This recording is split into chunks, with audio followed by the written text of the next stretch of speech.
नमस्कार दोस्तों, Vinayak daily diary में आपका स्वागत है। आज की हमारे इस वीडियो में हम आपके लिए अजा एकादशी व्रत कथा लेकर आए हैं। एक समय की बात है, कुंती के पुत्र युधिष्ठिर ने श्री कृष्ण से पूछा, हे भगवान, भाद्रपद कृष्ण एकादशी का नाम क्या है? इस व्रत करने से क्या होता है?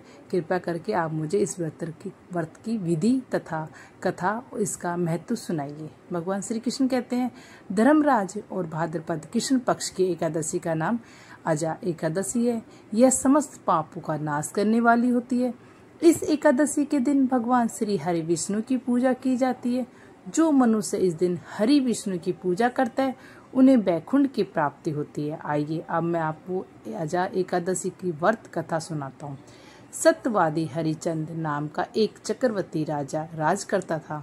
उसने विश्वामित्र को दक्षिणा छुपाने के लिए अपना सारा राज्य त्याग दिया, साथ में अपनी पत्नी, पुत्र तथा स्वयं को बेच दिया।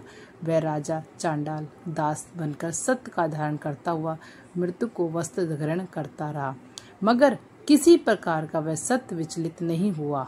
कई बार राजा चिंता के समुद्र में डूबकर विचलित होकर विचार करता था कि मैं कहाँ जाऊं, क्या करूं, किसके मेरा उद्धार हो। इस प्रकार राजा को कई वर्ष बीत गए। एक दिन राजा इसी चिंता में बैठा हुआ था कि गौतम ऋषि वहां पहुंचे। राजा ने उन्हें देखकर दंड प्रणाम किया और आप बीती सारी दुखी भरी कहानी सुनाई। राजा हरिचंद्र की यह बात सुनकर गौतम ऋषि ने कहने लगे, राजन, आज से ठीक 7 दिनों बाद भाद्रपद कृष्ण पक्ष की एकादशी आएगी। इस एकादशी को अजा एकादशी कहा जाता है।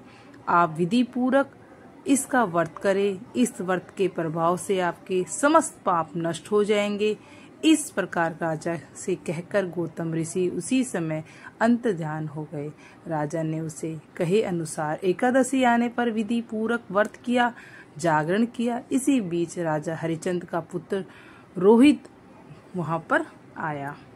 रोहित को सांप के डसने से मृत्यु को प्राप्त हुआ।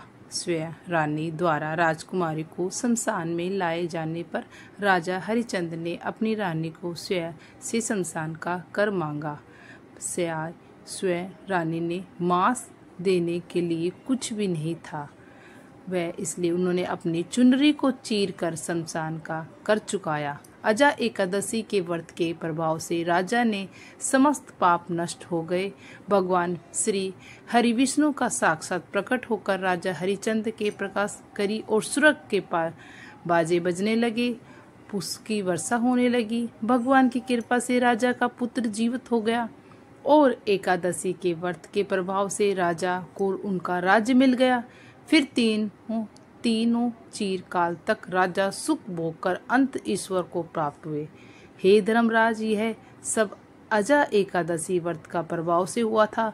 जो मनुष्य पूर्व मन में विधि पूर्वक इस व्रत को करने पर, रात्रि जागरण करने पर समस्त पापों का नष्ट हो जाता है, वह सुख समृद्धि अपना जीवन व्यतीत कर अंत का स्वर्ग लोक को प्राप्त होता है। इस एकादशी को सुनने पर मात्र असंवेग यज्ञ का फल प्राप्त होता है।